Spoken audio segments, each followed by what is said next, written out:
Mitra anu mulia nu sami-sami Bandungan dongeng. Dongeng nuju dihanca ku Mang Jaya kasarung kasayang maung. Ieu dongeng karangan Ki Leuksa ayeuna nincak bagian ka-32. Atuh kasubri kaum dangu sadaya Mang Jaya ngaturkeun nuhun. Mugi-mugi dongeng-dongeng ieu tiasa nyugemakeun etang-etang hiburan pang beberapa mana. Mangga ka wargi-wargi Mang Jaya ngahaturkeun wilujeng ngadangukeun bae. Salajengna para mitra sadaya carios nyambung judulna kasarung kasayang maung karangan Ki Leuksa urang teraskeun deui. Oge para mitra ayeuna nincak bagian ka-32. Atuh para mitra anu namina usum pagebug cenah para wargi. Usum pagebug cenah para wargi. Anaon cenah usum pagebug teh Mang Jaya? Nyata usum-usum nalika seueur jalmi anu teu damang para wargi. Anu jalma magering loba nu jalma nu garing cenah ieu usum pagebug cenah para wargi. Kitu rupina nya. Usum pagebug jelema nu loba nu garing seueur anu teu damang kitu nya para wargi. Ta eta namina usum pagebug. Usumna sasalad rupina nya. Seueur paya sasalad benten deui para mitra.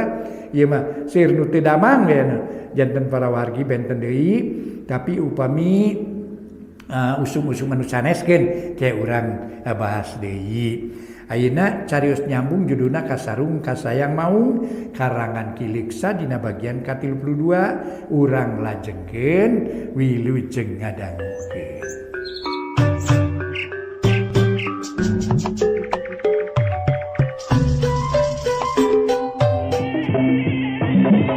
Waas para mitra sadaya, aduh sora padungdung barejeng tongeret banen. Si tongeret ya.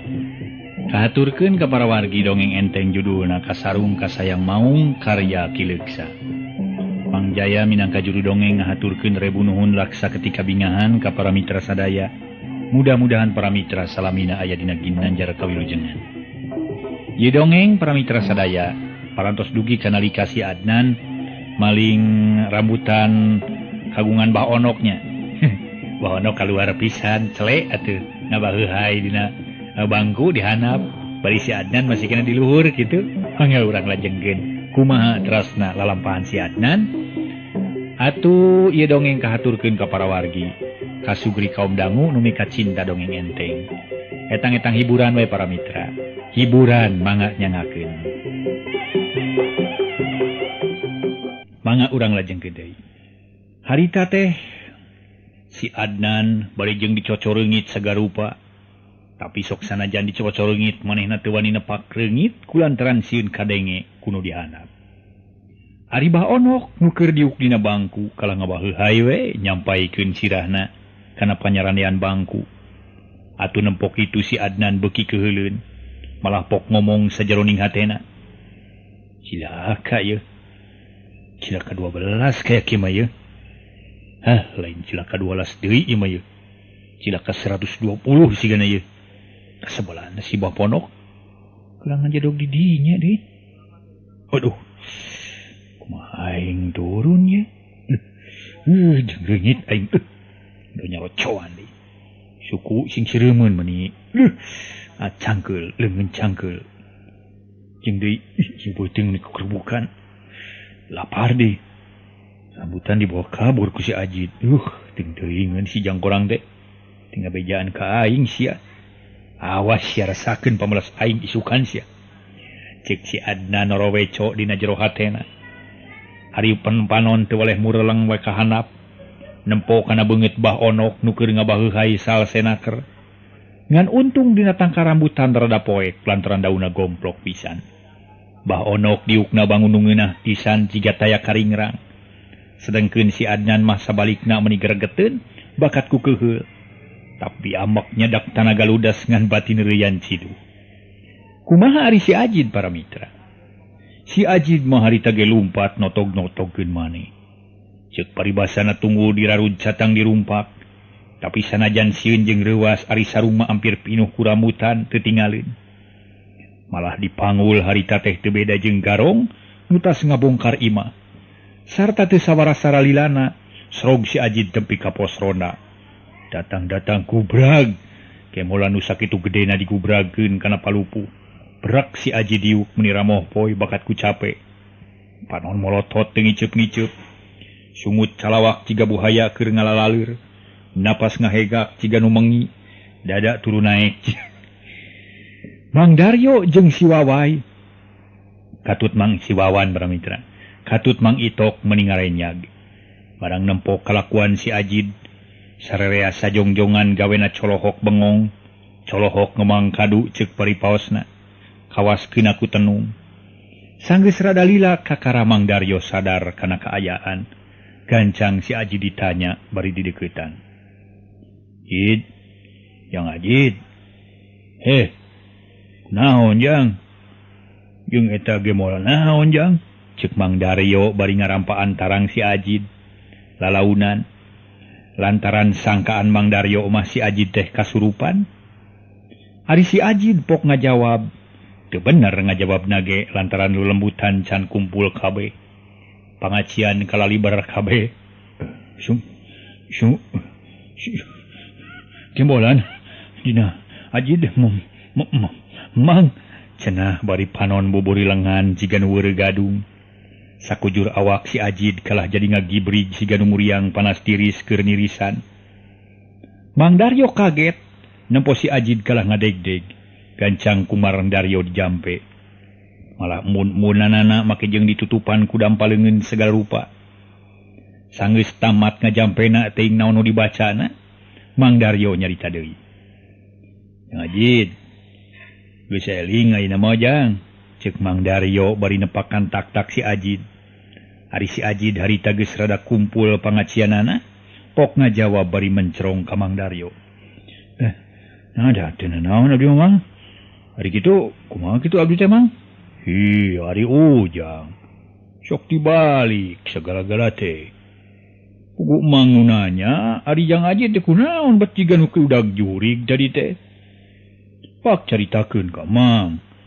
Jeung deui nu dina ge mola naon teh? Cek Mang Daryo bari gek diuk dina urut tadi.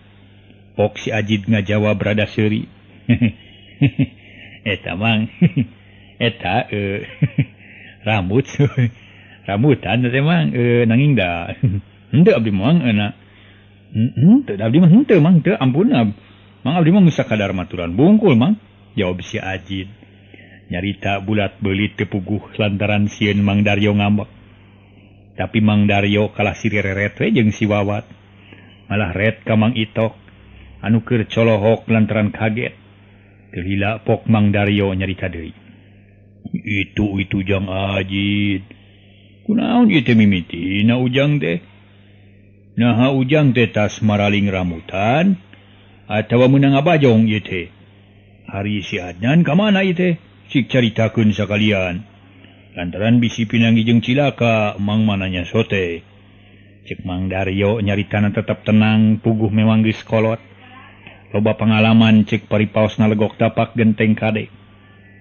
Padahal dina hatena mah geus neguh kana kalakuan si Ajid jeung si Adnan. Sanajan kitu pura-pura heula Mang Daryo teh. Maksudna rek nyoba kana kajujuran si Ajid. Nawanieun bruk-brak atawa moal. Sanggeus rada lila pok si Ajid ngajawab. Mang, ku abdi bade dicarioskeun. Kieu geura ngawitana teh Mang. Cek si Ajid bari derek-dek nyaritakeun lalampahanana waktu keur maraok rambutan.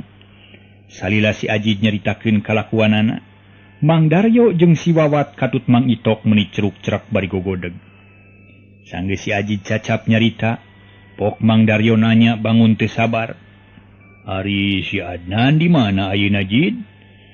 Nya rupina mah di ditu keneh Mang. Duk koparantos turun duka teu acan. Margi ku abdi teh teu kabujeng diwartosan da. Geumpeur tu da Mang. Jawab si Ajid bari ngeluk tungkul siga nu era ku Mang Daryo.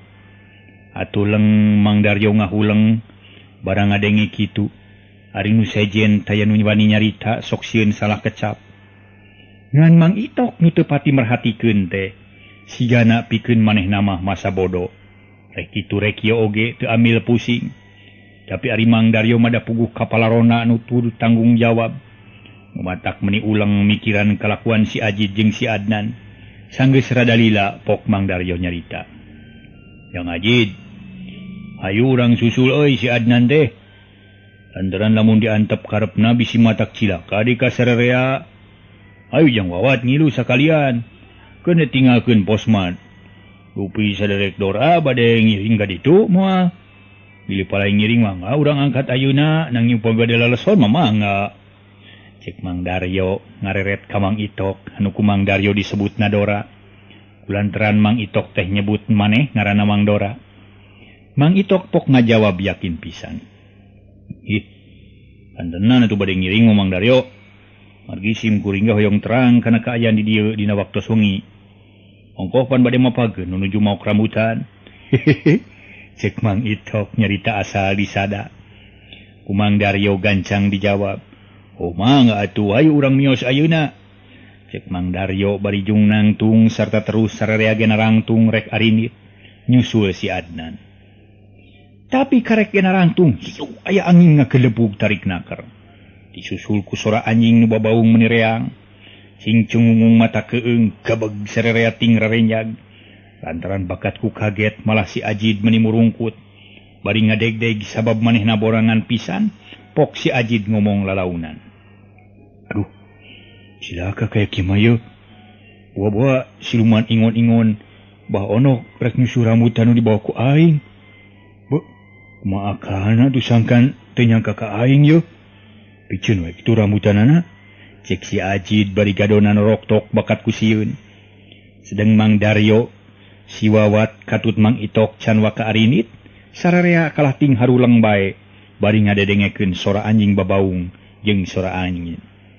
Lantaran kacida matak heran pikeun Mang Daryo sabab sora angin nu sakitu tarikna dang daunan teh tayan oyag saeutik-eutik acan. Ari si horeng si mana horeng. Harita teh Basuri jeung Aki Giri nu keur ngajalankeun tugas geus tarpikal pelebah dinya. Malah samemeh asup ka jero lemur pok Basuri nanya ka Aki Giri. Aki, moal salah asup kitu urang teh yeuh. Gini teh lemur naon di ngaranna Ki? Asa kakara ninca kuring mah. Cek Basuri rarat-reret nempuan kaayaan di lemur nu karek katincak sisina. Harita Basuri jeung Aki Giri masih kene dina kaayaan biasa hartina mah lamun kabeneran papangi jeung manusa nu sejen pasti katempo. Lantaran cek pamikir Aki Giri teu kudu nyemputkeun diri ti peuting malah pok Aki Giri ngajawab pertanyaan Basuri. Wah bisa nyalahan euy. Lantaran jelas pisan sora anjing nu babaung teh datang ti lemur ieu. Ari ngaranna ieu lemur teh Aki ge teu nyaho. Tapi teu jadi sumua, teu nyaho ge nu penting mah. Keur urang mah nu kitu teh we lah kitu. Jawab Aki Giri bari jongjon leumpang. Basuri pok nanya deui. Ari tanana manusia cokuteun urang teh kumaha kitu Ki? Nah Ki geus dibere nyaho ku Gusti Raja. Lantaran lamun teu puguh tanana mah cilaka Aki urang teh. Cek Basuri nanya deui. Ari soal eta mah gampang deui. Lantaran ka Aki geus aya beja manusia cokuteun urang teh cenah. Ayana di imah baonok ari jelmana ina keur sare di hiji kamar nu pinu seseungutan. Jabat kitu, lamun kabeneran baonokna nyaring kene bisa ditanyakeun ka manehna. Kitu tah suri pigaweun urang ayeuna teh euy. Oh, jadi kitu nya Ki. Gampang atuh ari geus kitu mah lah. Tapi jauh keneh imah si onok teh Ki, cek Basuri masih keneh tatanya. Gancang ku Aki Giri dijawab berada nyorongot.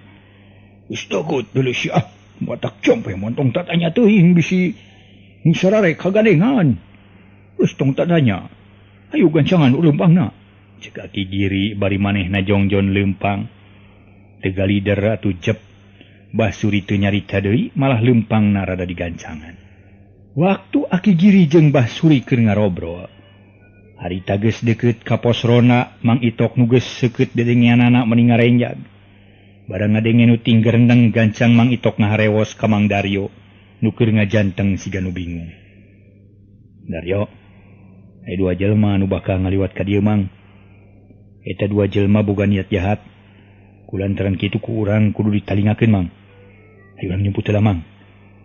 Engke lamun duaan geus ngaliwat urang arintip ku sarerea. Tah lamun geus puguh ngalakukeun kajahatan urang kepung ku urang, terus tewak sarta urang setorkeun kan wajib. Kumaha kira-kira satuju Mang? Cek Mang Itok bari neuteup ka Mang Daryo nu keur ngahulang siga nu mikir. Sanggeus rada lilapok Mang Daryo ngajawab, sora alon da puguh sarua ngaharewos. Oh lamun kitu mah, Mang geus satuju atuh. Mangga di mana atuh eta dua jalma teh? Ayeuna naha yakin bakal ngaliwat ka dieu? Cek Mang Daryo siga nu can pasti yakin. Daya pisan waktu keur nerangkeun Mang. Lantaran eta dua jalma teh geus dareukeut tuh. Ayo urang nyumput heula. Engke bakal kasaksian ku Mang Daryo. Cek Mang Itok bari mencerong ka Mang Daryo. Atuh pok Mang Daryo nyarita deui. Nyawa deh kitu ge. Jang wawat, jang ajin. Ayo urang nyarumput heula jang. Lantaran bakal aya dua jelema jahat ngaliwat cenah. Cek Mang Daryo beri terus mariman lampu tempel nu aya di pos teh. Atuh reup kaayaan di jero garduh ronda teh poe. Durukan tinggal haseupna wungkul saeutik. Geus kitu mah terus ting salingker kanu poek. Tapi barang beuki jelas beuki sidik. Hapunten, anu poek tapi bisa jelas jeung sidik lamun aya jelema ngaliwat. Menang sabara jongjongan mah para mitra sadaya. Kayan sepi jempling taya nu kadenge. Sora jangkrik jeung gaang menireang patemalan jelas pisan ayeuna mah. Lantaran teu kagaruahkeun kudu ngobrol. Mang Itok katut Mang Daryo sabatur-batur meniratug jajantungna. Bari nunggu-nunggu ngaliwatna dua jalma. Teu lila antarana rentang-rentang ti kajauhan aya nu daratang. Nu taya lian iwa ti Basuri jeung Aki Giri. Beuki deukeut. Tungtungna srog ka hareupeun pos rona. Barang geus deukeut pisan Mang Itok meni ngaranyug bakat ku kaget. Lantaran dedengian Basuri jeung Aki Giri mah ku Mang Itok geus dikenal. Bari ngintip tinu poek Mang Itok ngomong jeroning hatena. Lah kadalah. Tete lapisan dua manusia teh. Si Giri jeung si Suri. Mun kitu mah caritaan Ki Burahol teh teu nyalahan ye. Yen dua musuh aing teh harirup keneh si kasebelan teh geuning.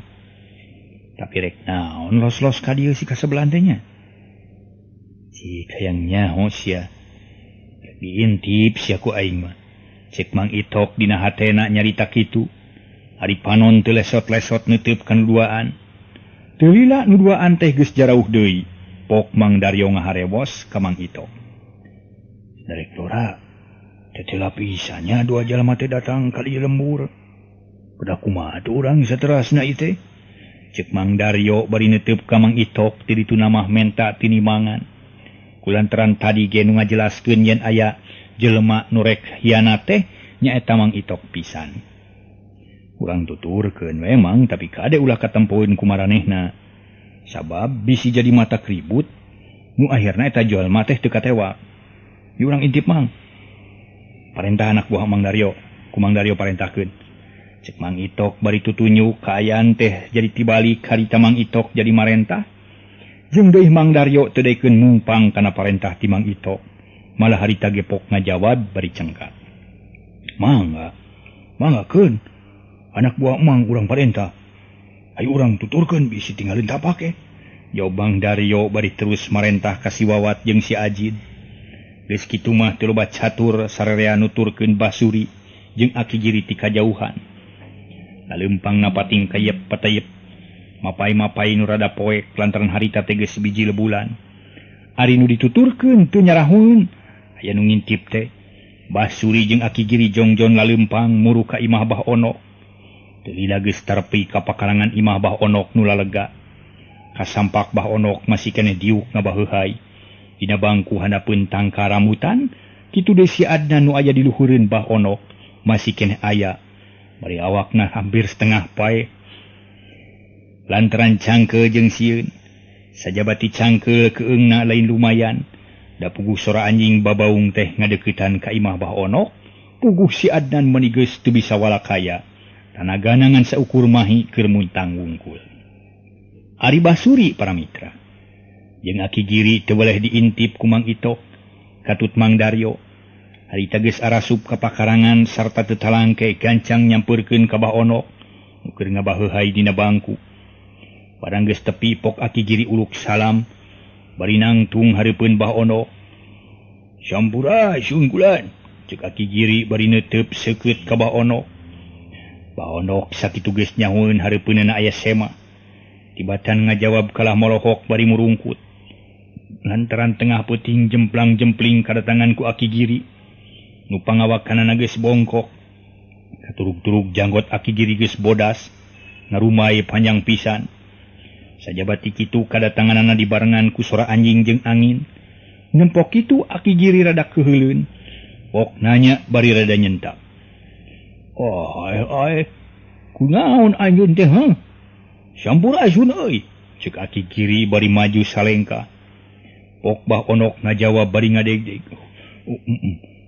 Manganun rampes Aki. Bade kasaha juragan Aki teh? Jawab Bah Onok bari nangtung terus unur-unuran jiga nu rek kabur. Barang nempok kalakuan Bah Onok cakakak Aki Giri, siri meningah hehe. Sora leutik semung irung. Teu beda ti siri Kunti siga wae geus kacampuran siri Sakunca. Onok. Dasar jelema ponok deuleu. Kunaon ka unur-unuran euy? Ari Aki tengah aja datang rek nganyang ka maneh Onok. Muru-muru geura bagiakeun euy. Bade ka kuring. Nyesaha kita nu ti mana? Bade peryogi naon? Sareng make datang waya kieu. Cek Bah Onok nanya ke Aki Giri bari murudul. Mani murudul. Sababa Onok teu wabuheun ka Aki Giri. Sedengkeun ditunggu-tunggu can datang keneh. Maneh mananya teh teu make takeran euy. Cik atuh ulah diolok-olok rada awet nanya teh. Tapi supaya maneh ngarti sok dengekeun ku Aki rek diterangkeun. Aki teh boga ngaran hiji nyaeta Giri. Ari nu ieu anak buah Aki ngaran Basuri asa ti Cikarancang. Ari pangna datang ka dieu Aki diutus ku Prabu Anom Lokabisesa pikeun nyokot manusia nu disebakeun ku nyane.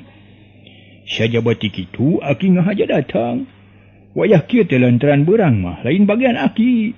Kitu pemaksudan Aki teh Onok. Cek Aki Giri nerangkeun pemaksudan. Kalayan teu dibuni-buni atuh barang ngadenge kitu Bah Onok dodongkoan. Bakat ku hormat geus kitu pok Bah Onok nyarita. Oh, janten salira teh nu katelah Aki Giri. Upami kitu mah tu salira teh wawaki juragan Sakunca. Sang juragan Sakunci panginten. Nya, hapunten cisimkeun abdi kirang hormat ka salira duaan. Jawab Bah Onok bari dodongkoan tandana hormat. Pok Aki Giri nyarita bari seri nyerenge seri leutik.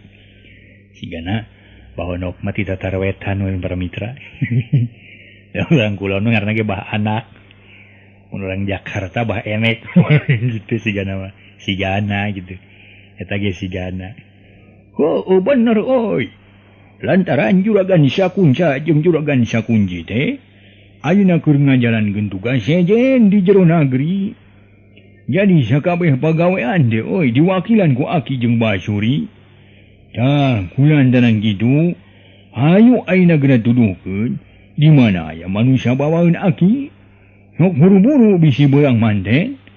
Cek Aki Giri bangun teu sabar. Mangga Aki. Hayu urang cerali keula atuh di bumi.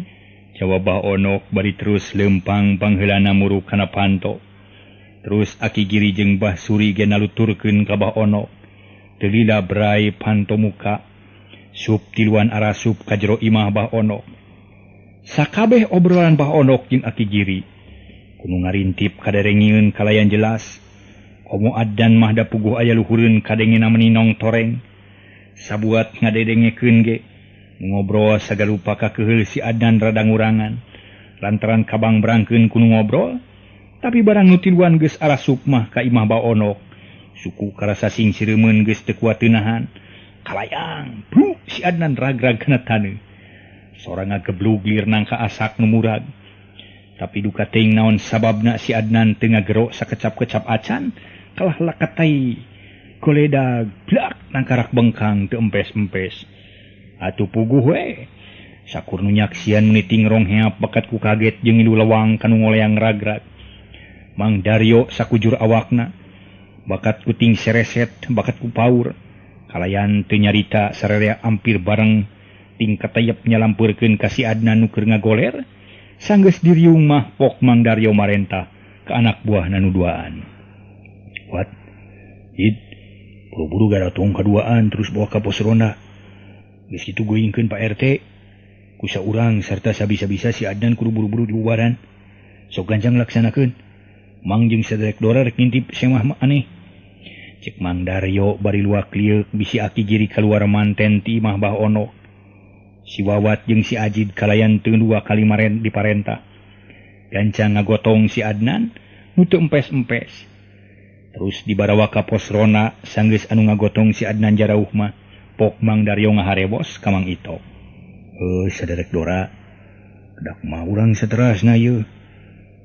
Nah, teu kedah ngaudangkeun tatangga Bah Anok kanggo ngagandu ka urang. Cek Mang Daryo bari neuteup Mang Itok sakedeung. Terus neuteup kana panto imah Bah Ono. Mang Itok pok ngajawab. Wah, teu kedah Mang lantaran daya gunana ieu nama. Kajaba lamun duaan parantos puguh kajahatanana. Kakara urang ngagoingkeun nu sanes. Ini mah urang intip we heula sabab eta dua semah teh geus jelas si Jiri jeung si Suri musuh gerot Mang Itok teh. Kulantaran manehna teh lain manusia samarangan. Jadi urang kudu taliti jeung hati-hati dina yang hareupanana. Ayo urang intip we heula. Cek Mang Itok bari terus nyalingker ka hanapeun tangkal jambu nu pabeulit jeung areuy paria. Atuh Mang Daryo ge teu nyarita deui terus nuturkeun ka Mang Itok. Buanana ngadedempes bari dariuk dina batu nu kabeneran bayatak di lebah dinya. Bari neuteup kana panto imah Bah Onok pok Mang Itok ngahorobos. Nyaharebos ka Mang Daryo. Daryo, ari Bah Onok bogaeun anak pamajikan teu? Lamun bogaeun sabaraha anakna jeung lamun boga bujang sabaraha jalma bujangna. Cik terangkeun ka kuring, mudah-mudahan jaga kahareup aya gunana keur kuring. Ceuk Mang Itok bari panon anger neuteup kana panto. Kumaha jawabanana nyata Mang Daryo? Sabada menang pertanyaan ti Mang Itok teh. Kieu di antarana. Waduh, jakan tenan we gaduheun mah. Putrana sadayana aya 5. Terus dilardunya 2an. Janten kantun 3 deui nu aya teh. Bupi bujangna aya 2 deui. Nu hiji keur meujeuhna pait daging pahang tulang. Ngaranna si Dudu. Ari nu hiji deui geus rada kolot ngaranna ke sahanya Subali ngaranna teh. Kitu tah nu kabandungan ku kuring mah. Jawab Mang Daryo bari panon sarua jeung Mang Itok neuteup kana panto. Lantaran sieun kapalingan tetempoan lamun Aki Jiri jeung Bah Suri kalaluar. Oh kitunya. Ya nuhun atuh Mang cukup sakitu ge. Cik Mang Itok ngan sakitu-kituna nyarita teh. Lantaran ti jero imah Bah Onok kadenge aya nu tingger rendeng ngarobrol. Teu lila pok Mang Itok nyarita. Mang, antosan di dieu. Kuring rek ngadedengekeun nu keur ngarobrol di jero imah. Lantaran jelas obrolanana nyurigakeun. Cik Mang Itok bari ngareret ka Mang Daryo. Ari Mang Daryo teu daekeun ditinggalkeun pok ngajawab. Sieun ngadagoan sorangan mah rek ngilu we mangge nya. Keuni da moal burung katalingakeun lamun kise mah baralik mah. Cik Mang Daryo bari jung nangtung miheulaan bakat ku sieun ditinggalkeun. Lantaran peuting harita karasana ku Mang Daryo meuni asa mata kareureung pisan. Di kajauhan sora anjing babawung teu eureun-eureun. Katurug-turug sakit tengah peuting. Sora manuk gagak jeung tuweuh meuni reang di sarada. Aneh luar biasa tara-tara Tisasari. Kakara ngadenge kajadian kitu. Nempo Mang Daryo kitu peta teh, Mang Itok teu bisa majar kumaha, da puguh can patiwanoh jadi teu bisa ngahalangan kahayangna Mang Daryo, pok Mang Itok nyarita deui. Mangga kitu ge. Sok atuh Cobang itok ponok sedang ari hatena mah meninggal geteun bakatku keheul ka Mang Daryo. Borangan kat sida pisan. Geus kitu mah terus duaan ting keteyep ngadeukeutan kana bilik imah Bah Onok. Maksud rek ngintip obrolan Aki Giri jeung Bah Onok. Sarta teu lila duanana geus tarepi terus narogel. Dina bilik ngintip anu keur ngarobrol. Ari nu diintipna harita teh keur ngariung di tengah imah. Sarta teu lila Bah Onok mimiti kadengi nyarita ka Aki Giri. Oh semun Aki Giri janten kumaha salajengna ieu teh ki? Na bade dicandak sadaya sareng cangkangna atanapi bade dicandak isina wungkul ieu teh. Ai kuring mah kumaha Aki bae. Janten bade ngiringan sakumaha pangarsa Aki kitu tah. Cek Bah Onok bari neuteup ka Aki Giri. Nu harita keur diuk bari ngusapan jangotna. Hari nu dimaksud ku Bah Onok nyaeta carana mawa jalma nu rek disebakeun ka Prabu Anom Lokabisesa. Sanggeus ngahulang sakedeung kakara Aki Giri ngajawab. Nya ari kuring mah sakumaha biasana we. Lantaran teu bisa Aki oge. Haringan saukur mawa eusina wungkul mah. Jadi kabagi harek dibawa kabeh ku Aki. Jawab Aki Giri ngirung dina ngomongna bari luak liuk nempoan kaayaan di jero imah Bah Onok. Bah Onok pok nyarita deui.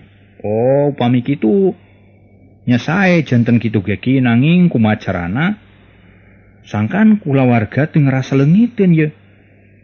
Datangtos janten petarosan saupami teu aya gentosna. Janten kumaha saena we ai kuring mah. Nyanggakeun kumaha Aki margi saka sadaya padamelan Aki perantos panginten kenging wiji ti Prabu Anom Lokabisesa panginten. Gampang soal eta mah. Urang gantian we ku barang bae. Pokona mah urang nurutkeun kabiasaan juragan Sakunja we.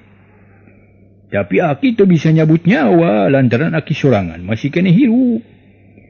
Ngan geus dibere kakawasaan guraja siluman buta hejo. Sanggan Aki bisa ngajalankeun tugas kalayan beres. Da ayeuna mah kulantaran geus nyedek ka janari waktu teh. Aki moal bisa lila-lila aja di dieu. Sabab bisi kaberangan di jalan deui. Di mana ayeuna manusana euy? Cek Aki Giri bari jung nangtung lalaunan Bah Onok pok nyarita. Itu di kamar pangkerki. Nanging eta teh aya duaan nuju sarare. Candak we hiji nu geus kolotna. Margi nu ngolana mah abdi butuh keneh ku tenagana ki. Kitu janten eta mah masih kene kuat. Masih kene jag-jag bisa dipiwarang ku abdi. Keleuweung piwarang ngalajukut, piwarang ngarit sareng sajabina kitu tah. Jawab Bah Onok bari jung manehna nangtung. Terus muru ka kamar bujangna. Tuluy dituturkeun ku Aki Giri jeung Bah Suri. Sanggeus terepi sup sararea ka kamar bujang Bah Onok. Barang serog kasampak bujangna Bah Onok nu duaan keur sarare tibra pisan siga nu disirep. Kalayan teu obat catur. Terus Bah Onok nunyuk bujangna nu kolotnya teh nu ngaran Subali. Sanggeus dituduhkeun ku Bah Onok gancang ku Aki Giri dirampak tarangna bari diparancahan. Ting naon nu dibacana ku Aki Giri teh para mitra? Mang Jaya ge teu nyaho dat. Malah kileuk sakitu terangeun deui. Dalam seug nyaho diturutan ge wae. Campak tarang paeh we jelema teh. Ngan untung Mang Jaya teu nyaho, untungna aya para mitra.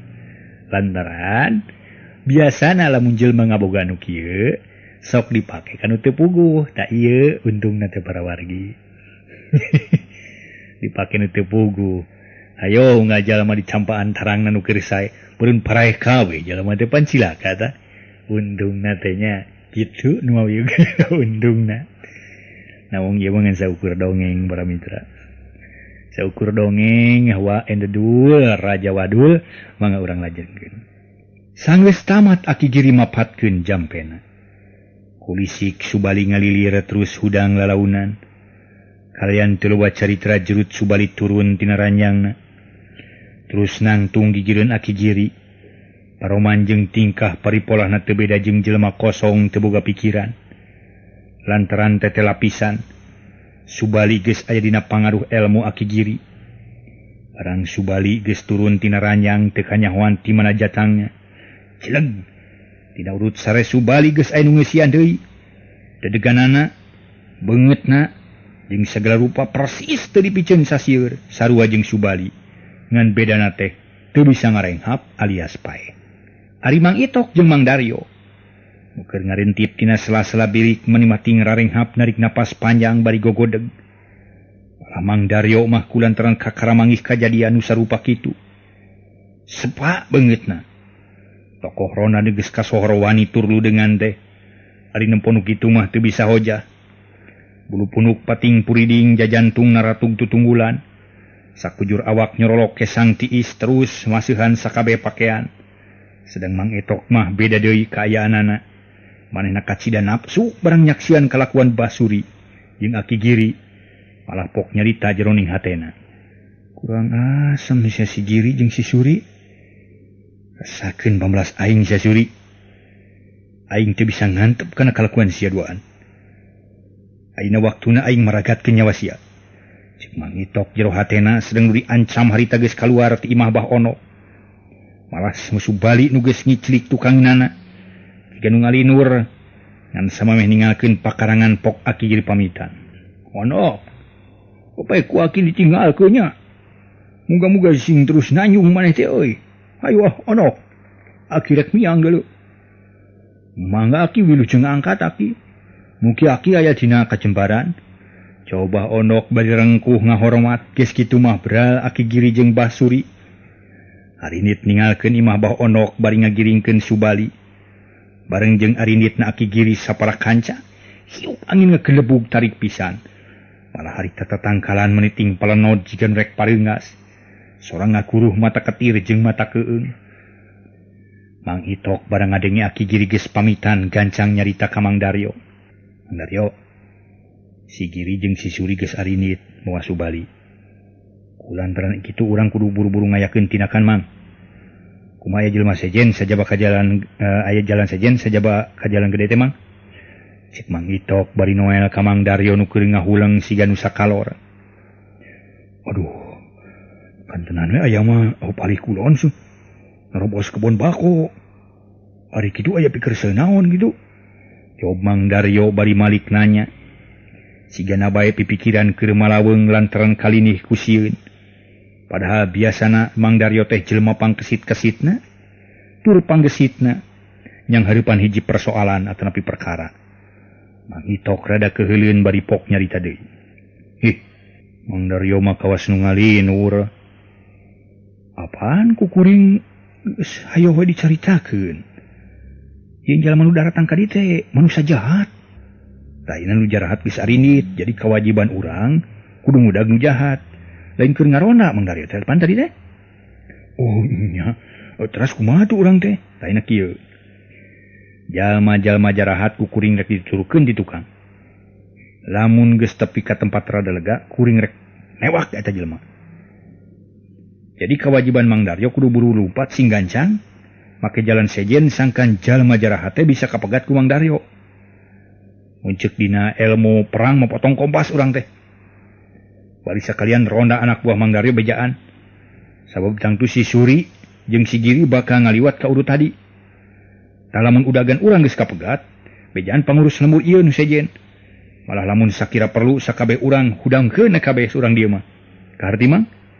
Cek Mang Itok bari molotot ka Mang Daryo. Ibarat jenderal perang nu keur mere parentah. Ngan teu bari tutunyuk para mitra. Gancang Mang Daryo ngajawab. Kartos. Mang aku Mang bakal dilaksanakeun. Permios atuh. Jawab Mang Daryo teu ngareret deui ka Mang Itok deregdeg lumpat gancang pisan. Norobos kebon bako nu dimaksud. Rek megatan jalan Basuri jeung Aki Giri. Mang Itok gancang nuturkeun musuhna bari rada lumpat saeutik, ngabrig-brig kawas lumpat anjing. Para mitra sadaya. Teu lila rombongan Aki Giri geus kasusul ku Mang Itok. Nyata kapapag teh jalana. Tapi Mang Itok can waka ngadeuketan ka musuhna. Asa kira-kira teu tinggalin tapak we nuturkeunana. Malah harita rombongan Aki Giri lalempang salsenaker teu nyahoeun aya nu nuturkeun. Teu lila serog Aki Giri jeung Basuri terepi ka jalan gede. Terus lalempang muru ka pelebah pos rona. Barang rombongan Aki Giri terepi ka hiji buruan nu rada lega. Teu kanyahoan ti tadina celeng rombongan Aki Giri dipargat ku jalma-jalma urang Cicapar. Dina waktungan sakilat pisan rombongan Aki Giri geus dikepung wakul buaya mangap. Si horeng sakabe urang lemur eta sakira jag-jag waringkas majeng mampuh tarung ku Pak RT geus dihudangkeun kabeh. Lantaran meunang laporan ti Ajid jeung si Wawat, puguh Mang Itok rada ngaranyug. Nempo kaayaan kitu mah teu disangka yen urang lemur Cicapar taranginas. Malah harita teh Mang Daryo geus ngilu ngahadang rombongan Aki Giri meuni panghareupeuna pisan. Lantaran nu geus loba batur mah wawanen bijil deui. Tadi sewakso teh keur batur para mitra. Geus loba batur mah tanginas deui. Mangga. Urang teraskeun deui. Janten loba batur wanian teh kumaha kaayaanana kitu. Mun ngalawan jurig gitu. Model ieu ye kudu loba batur kitu. Akhirnya yang kicineuan kudu sorangan gitu biasana. Ajin tengah peuting jemplang-jempling. Leur kunang iteuk poe kunang lamar cek paripawasna. Waduh, jug daujug anggang diteang teh. Neang kicineuan mah tetep wani para mitra. Wah kasieun. Kaliwatan astana nya kitu keneh wah kasieun. Ngan balikna sewak. Enggak urang lajengkeun. Numpok kaayaan kitu para mitra. Pok Mang Itok ngomong sorangan. Disangka urang dia baroga wawanen. Jika yang nau ditanggap ku aing bisa nyang kalak si Suri atawa moal ye. Lamun tetela bisa jagoan urang dia. Lamun teu bisa kakara aing rek maju ngalawan si Giri jeung si Suri. Cek Mang Itok bari terus nyalingker kana rungkun sinyo. Sinyo bangor teh anu ngarungunuk para mitra.